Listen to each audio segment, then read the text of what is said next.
If you are longing to move to France and you're already familiar with the culture and you're thinking, I just can't wait to get there, you may assume that you won't really experience culture shock because you really want to be here. You are coming for the culture. But despite this, once you arrive and start to really bump into these realities, they can feel a lot different than you thought they might. I'm going to talk about 4 things in this video that Jason and I have noticed Americans especially tend to find really frustrating and difficult to adjust to their first year here in France. Hi, I'm Raina of Baguette Bound. Those of you who have seen some of our videos before may notice Jason is not with me today. I feel a little lonely. Don't worry, he is fine. There is nothing wrong. But as we've mentioned recently, we've gotten very busy working with people behind the scenes who are moving to France. But it's still important. We want to be making videos for you also, which means sometimes here on the YouTubes, you may just see one or the other of us. So the very first one is patience and lack of communication. And I say this because things just take a long time here. And people will often say, oh, I'm moving for the slower pace of life. And in your mind, usually, I think we're thinking of that in very specific contexts, right? Strolling the market to shop, or being able to take more time, with loved ones, or in, things that we are enjoying and taking delight in. But it also applies to everything else. So, the bureaucracy, it takes a long time. And not only does it take a long time, but there will often be radio silence during that time and no way to check on statuses or kind of get reassurance for things. And that even goes for, for example, contractors for our house. We found a landscape architect for our house last year. I believe it was in the fall. And, she came out, we talked about the plan, we gave her the deposit, and, she said, I probably will not be ready to start your project until, sometime in the new year, like January or February. And as time went on, so 5 months passed, right? And we heard absolutely nothing. And she'd already told me it was going to take a while. And I'm not sure why. There was some part of me that wanted some reassurance after the new year. The clock flipped yes, you're still on my desk. I'm getting close to you. I'll be in touch in 6. Why is that important? Because right about the time that she said she would probably be ready for us, at the end of February, into my email box she popped and said, hey, can I come by this Friday? But it's weird as Americans, I think somehow with our customer service expectations, we're very used to getting a lot of communication along the way, and it feels strange not to have that. So not only will you wait a long time, you will hear nothing during that time. And often we see lots of anxiety during this time. Another one will be when it's time for your renewal. You've been here a year and you're going to ask for your renewal from the prefecture to get your little official carte de séjour. That could take months, right? When we did Jason's last, he very quickly got an email that it was approved, but it took months to get his card. And that kind of stuff can just be really anxiety inducing. And no one seems to be worried about this except for you. But just know you are going to wait for things in France way past the amount of time that as an American you probably would have expected in the US. And that is normal. So just be prepared for that. I think actually once you can make the mental shift to that, to I can just relax, right? This is the pace that things are gonna go in. And if you can just kind of settle in and relax with that, it actually feels freer and somehow. There's less of this pressure bearing down on you all the time to keep it moving, keep it moving. One of our clients who's been here now for a few months said she felt coming from the US, she was just running at full speed all the time. And she got to France and hit a wall. Because everything moves so much slower. And she was still trying to go at that speed and you're feeling anxious because you can't. And then you finally just look around and realize, oh, everyone else is just walking, right? Which is still progressing, is still moving things forward. It's just literally at a different pace. So Yes, it's a beautiful, wonderful thing, and it definitely takes some adjusting to get used to. So just, be prepared. Okay, the next thing is convenience or inconvenience or lack of convenience. I'm not sure exactly how to describe this, but what I will tell you is in the US, we prioritize for convenience.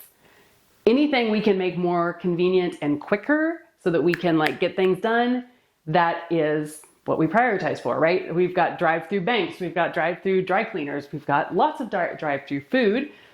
We have got everything from even bleach wipes that you can pull out of a little bucket so that you don't have to worry about using a cleaning rag and a cleaning solution, because then you would have to wash the cleaning rag and figure that out and resupply the cleaning solution, right? It's all in one solution that's more convenient. I mean, we have these everywhere.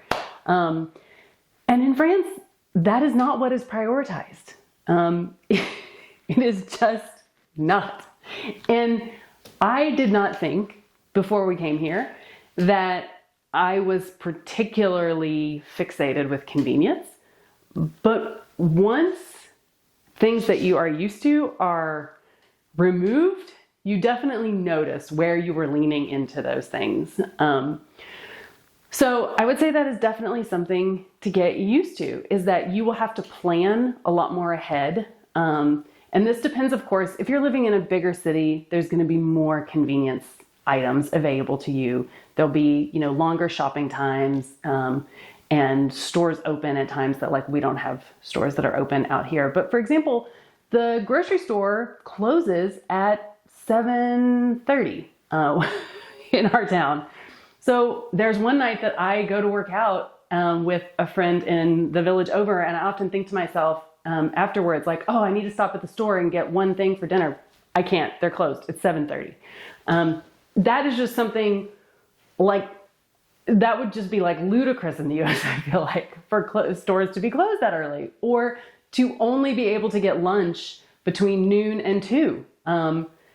That is a thing that catches lots of Americans off guard here. Maybe they go out to do something and it goes a little bit late into the lunchtime hour, and then it's 1:30 and you can't find anywhere that's going to seat you because the kitchen has already closed. It's not even an option. The chef has gone home. Everybody's just having dessert at that point. This is just something that people really, it takes a little while to adjust to, is the level of planning that you need to do, because things are not built around making it more convenient for people. They're often built around what the proprietor of that particular shop needs for their life, or what the hours that are busiest are.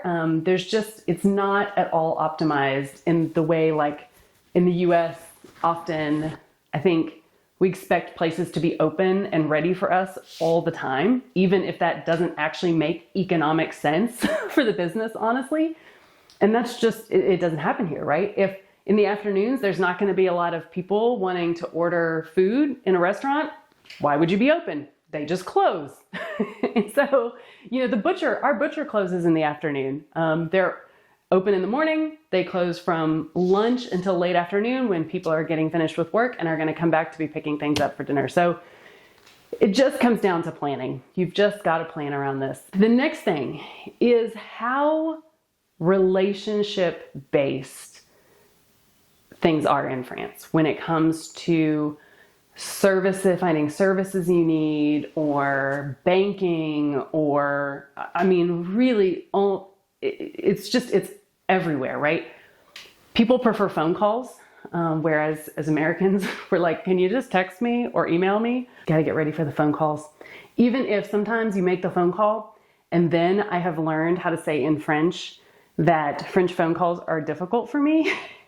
And could you please send me an SMS, a text message with the information, just to confirm it? Usually this is when I'm making an appointment or something, and I had to call about an insurance agent last week, and I was pretty sure I understood most of it, but I was a little nervous. So, again, I've just figured out how to ask, okay, do you mind sending me a follow-up email just to confirm everything in writing so that I make sure that I understand it? And he was like, yeah, no problem. So Relationship building and phone calls, you will get through it, and it may actually be a enriching experience on the other side versus I feel like in the US where things were a lot less personal and a lot more impersonal.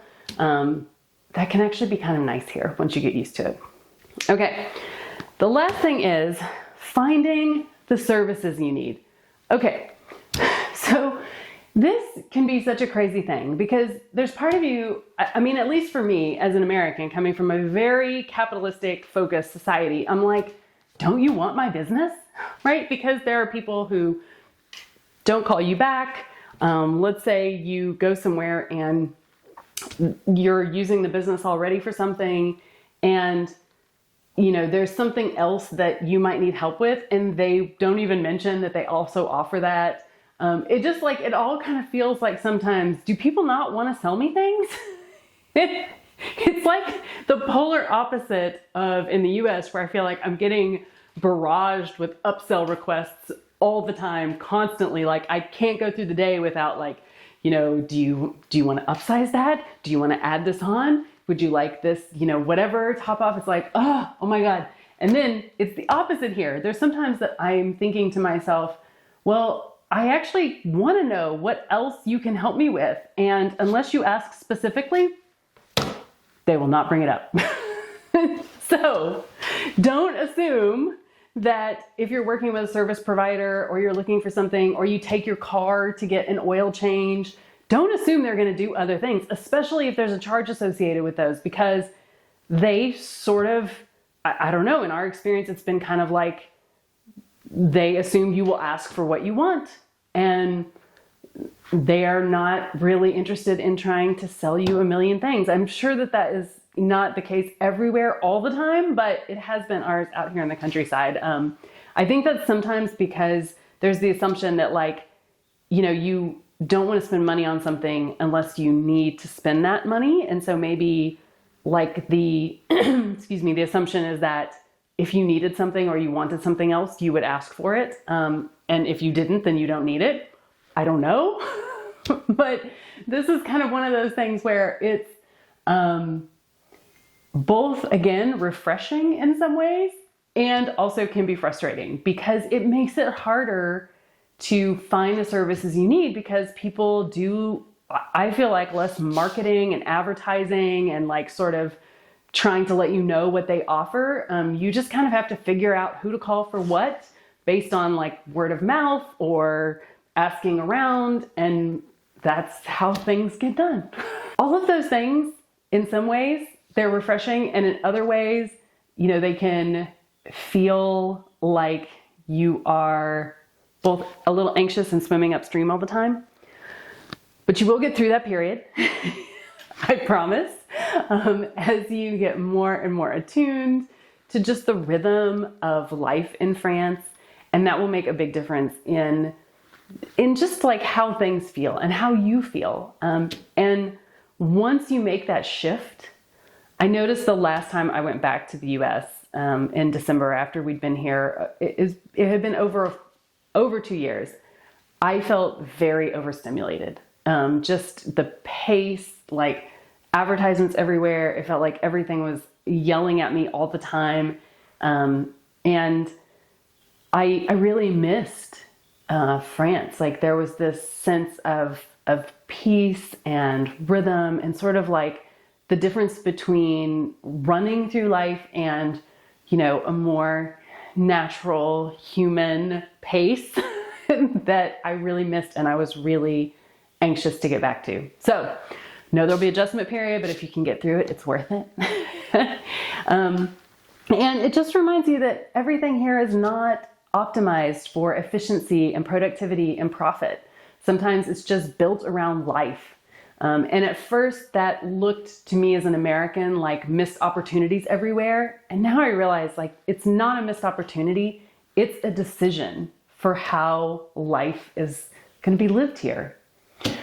So if you are thinking about moving to France, what I hope you take away from this video and watching the rest of our channel is that it is lovely living here, and there will be moments that you're frustrated because decades of your own culture and way of looking at things, they don't just like fall away when you get off of the plane. It stays with you, and that's normal. But I hope if you have some awareness of it going into it, you can be, sensitive to these differences. And when you face them, you can just bring a little humor and perspective to it. So if you are curious about other cultural differences that we've noticed and our perspective on them, you can check out our playlist of the same name. Thanks for watching. A bientôt!